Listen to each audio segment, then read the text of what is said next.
हमें 9.005 या फिर 9 और 5/1000 में से 3.6 को घटाना है, या फिर 3.6 को हम 3 और 6/10 भी कह सकते हैं। तो इसे घटाने के लिए सबसे ज़रूरी बात यह है कि हम इन संख्याओं के जो अंक है उनके स्थानीय मान को एक दूसरे के ऊपर एक क्रम में लिख लें। तो पहला अंक है हमारे पास 9.005 और इसके नीचे हम 3.6 को लिखेंगे। यहाँ पर 3 इकाई स्थान पर है तो ये जाएगा 9 के नीचे, और इस दशमलव को हम इस दशमलव बिंदु के ठीक नीचे लिखेंगे और इसके बाद आएगा हमारा 6। तो अब हमें यहाँ पर इन दोनों को घटाना है।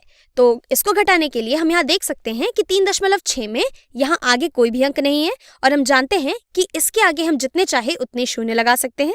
तो यहाँ पर मैं 2 शून्य लगा दूंगी। तो चलिए अब घटाना शुरू करते हैं यहाँ से। तो अगर हम 5 में से शून्य को घटा देते हैं तो हमारे पास 5 ही बचेगा। ये बराबर है 5 में से कुछ नहीं घटाने के। और अगर हम शून्य में से शून्य घटा देते हैं तो भी हमारे पास शून्य बचता है।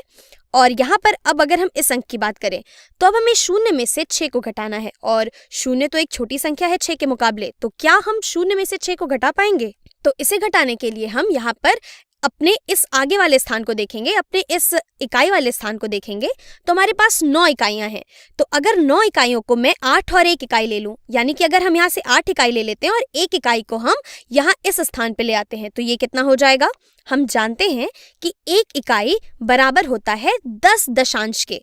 तो यहाँ पर अगर हम 1 इकाई को इधर ले आएंगे तो ये बराबर हो जाएगा 10 दशांश के स्थान पर आके।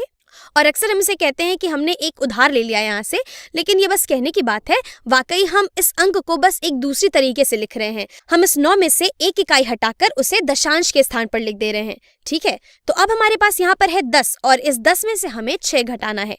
तो अगर हम 10 दशांश में से 6 दशांश घटा देंगे तो हमारे पास कितना बचेगा?